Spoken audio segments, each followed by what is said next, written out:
Okay, welcome back to Shocking Shed. I've got a new plan. I've got three more solar panels. I'll quickly show you those. Outside waiting for installation. And instead of the big boxes, I thought I'd better go a little bit per panel. So each panel now is going to have a waterproof box. It's going to have a 300 watt inverter, possibly with cooling. And I'm trying out these new Sonoff Origins. They're quite nice. They're I'll do something separate on that, but they're power monitoring and switching. And this should allow me to put a small fan on this. I still worry about the cooling of these inverters. The box itself, let's take these off.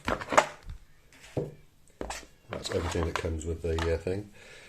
Has got the dimensions between these poles here, so I can cut some board, backing board, and actually have that there, and then put everything together and then insert it in the box.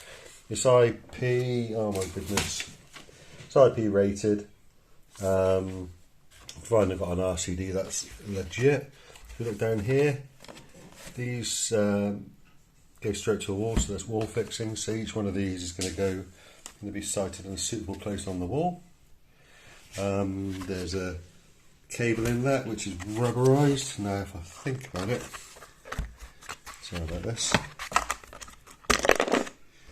the rubberized gaskets there, cables come in, and if needs be you can also go with the areas around there and take some cables in that way. So the way it's going to work is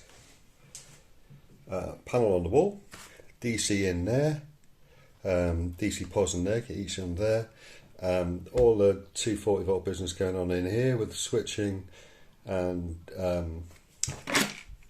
inverting, and then 240 volts out to an RCD plug elsewhere on the house. So that's what you need really for one solar panel if you're using microinverters.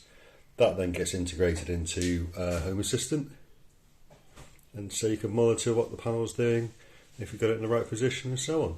But I like the waterproof box. It's got a nice gasket around the lid, all the way around, nice rubber gasket. And then it clicks down, clicks shut, and gives you a nice enclosure. So, sorry about the camera wobble. Thanks for watching. I'll post something about the POW R3 soon.